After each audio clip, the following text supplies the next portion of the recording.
Alright, let's talk about nutrition. Today I finished the book The Big Fat Surprise. A very interesting book. I don't agree with everything the author says, but in general it's a good book about the wool fat evolution, how fat basically got demonized in our society and why a long time it was recommended to decrease fat intake because it was associated with high cholesterol and heart disease. So first of all, there are two basic types of fat: saturated and unsaturated fats. Saturated fats come mostly from animal sources, and unsaturated fats come from plant-based sources. Fats consist of two chains of atoms, carbon atoms and hydrogen atoms, which are connected by bonds, and they are either single or double bonds. Unsaturated fats have one free bond so that they can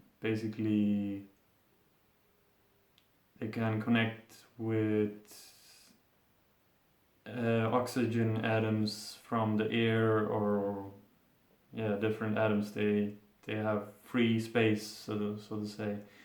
And whereas saturated fats, they cannot connect with new atoms because they are already saturated with hydrogen, and that's why they are solid, not liquid like unsaturated fats, for example, olive oil. Okay, in 1958, a guy called Keyes found that he made a study or an experiment and found that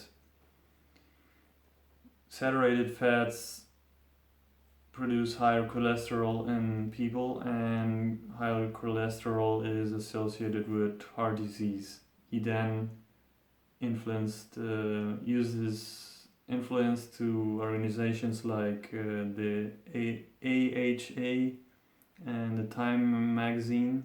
AHA is the American Health something like that, one of the most influential institutions about health. And from there on, there were other experiments which confirmed that his findings, and then basically started the whole thing about recommending that people don't eat fat. And naturally, the industry had to change or had to undo saturated fats, but they couldn't use unsaturated fats because they are liquid and at room temperature, so they needed something else, and that's where they came up with trans fats, which through a process they could basically saturate fats with another molecule so that they became once again solid. But the problem was that the health issue was not fixed, that basically trans fats were found later that they also rise cholesterol, so the problem was not solved. Then once again, it was in 2007, I think, something like that. It started that big food companies like McDonald's started to use vegetable oil for cooking French fries and so on. But there was another problem, that if unsaturated fats or fats from plant-based sources, when that type of fat gets heated, it produces some byproducts which are toxic and also can produce cancer. So once again, the problem is not solved. And lastly, the author describes the difference between HDL cholesterol and LDL cholesterol. LDL is basically low density lipoproteins, and HDL is high density lipoproteins. That's what the letters mean.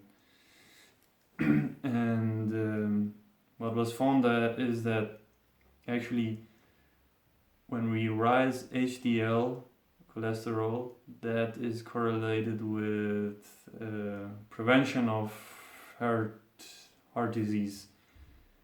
So, and LDL is what we should lower. So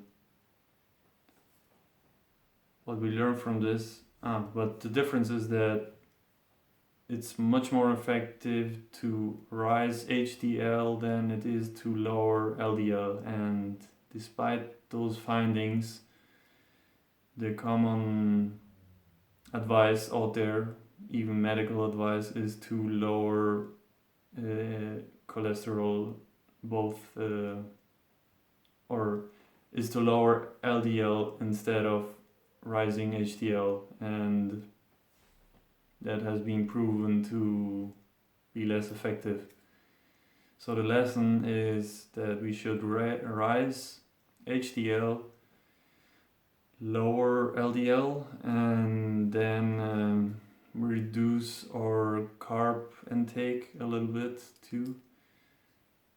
And yeah, that's basically all from this book, all the information. What I will also advise is to check out the book, this China study, and because the argument is very, very good, very well backed up by studies that plant-based foods are much more healthy than animal-based foods.